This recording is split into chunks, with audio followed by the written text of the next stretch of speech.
Assalamualaikum warahmatullahi wabarakatuh. Tabik pun,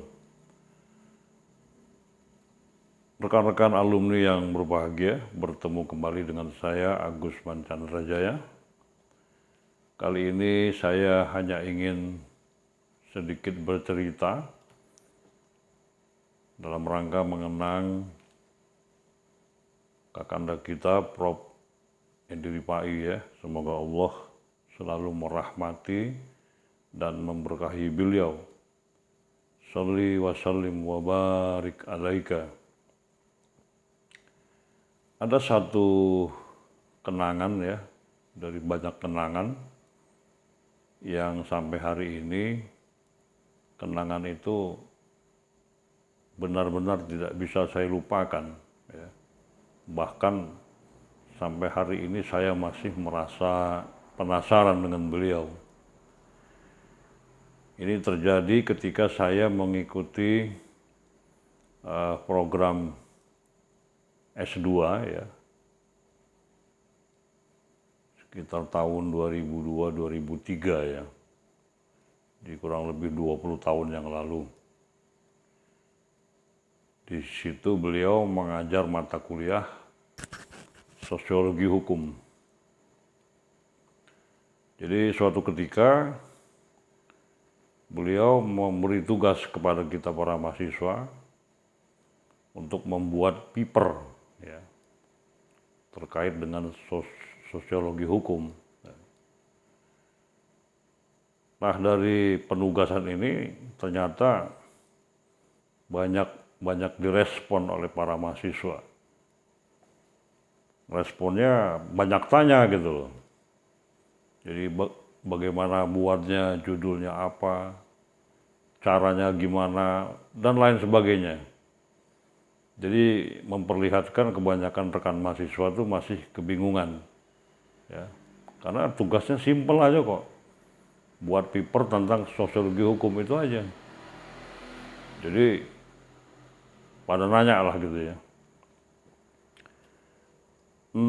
Entah kenapa mungkin beliau ini pusing ya untuk menjelaskannya, sehingga jawabannya cukup mengagetkan saya. Ya, jadi kata beliau, udah kamu orang buat-buat aja, pokoknya tentang sosiologi hukum ya, terserah katanya. Mau buatnya gimana caranya, yang penting buat. Ya. Tapi kaitannya dengan sosiologi hukum.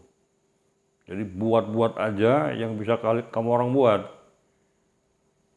Yang penting, nah, nunjuk begini dia. Yang penting kalau Agus nanya, kamu orang bisa jawab. Waduh, kaget saya dengarnya. Bukan bangga, ya, bukan bangga. Langsung nyadar diri bahwa, waduh, saya ini sering buat dia pusing kalau gitu kan gitu. Karena sebelumnya, ya saya kan sering bertanya kalau kuliah itu ya. Salah satunya terkait dengan mata kuliah sosiologi hukum. Ya. Karena kebanyakan teman-teman juga masih kebingungan tentang mata kuliah sosiologi hukum. Saya tanya, Bang, saya bilang, kita ini kan belajar sosiologi hukum kan? Ya, yang mau saya tanyakan, ini maksudnya apakah orang sosial atau sosiolog belajar hukum atau orang hukum belajar sosiologi? Saya bolak-balik begitu. Ya, tentu beliau bisa menjawabnya ya, meskipun kebanyakan dari kita belum ngerti juga gitu. Dan mungkin gara-gara itu juga,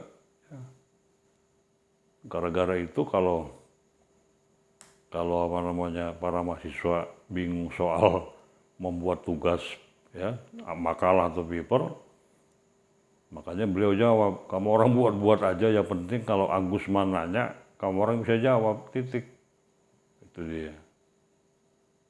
hal yang sama pernah saya pertanyakan juga dengan Prof. Kadri Husin almarhum. Semoga beliau dirahmati dan diberkahi oleh Allah. Beliau kan mengajar politik hukum. Jadi sempat saya tanya, Pak, saya bilang, politik hukum ini maksudnya apa? Apakah politik yang dilegalisir atau hukum yang dipolitisir? Nah, mungkin beliau tidak pernah menyangka ada pertanyaan semacam ini. Jadi ngejelasinnya rada ruwet, ya.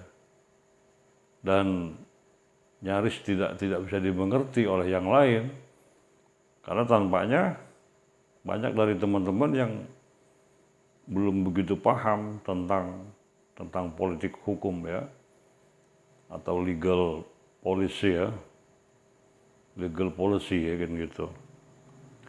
Nah, itulah salah satu kenangan saya dengan almarhum Edi Ripai, ya. Dan saya kenal beliau sejak kuliah, ya. Beliau sangat membimbing, ya, orangnya sifatnya membimbing, ya. Ngayom gitu. Jadi menjadi salah seorang idola kalau di mahasiswa pidana pada saat itu salah satu idolanya Bang Edi Ripai, ya. Karena kita berkomunikasi tidak hanya sebatas hubungan antara mahasiswa dengan dosen, tapi juga bisa sebagai teman gitu. Enak ngobrolnya gitu, ya. Tidak kaku.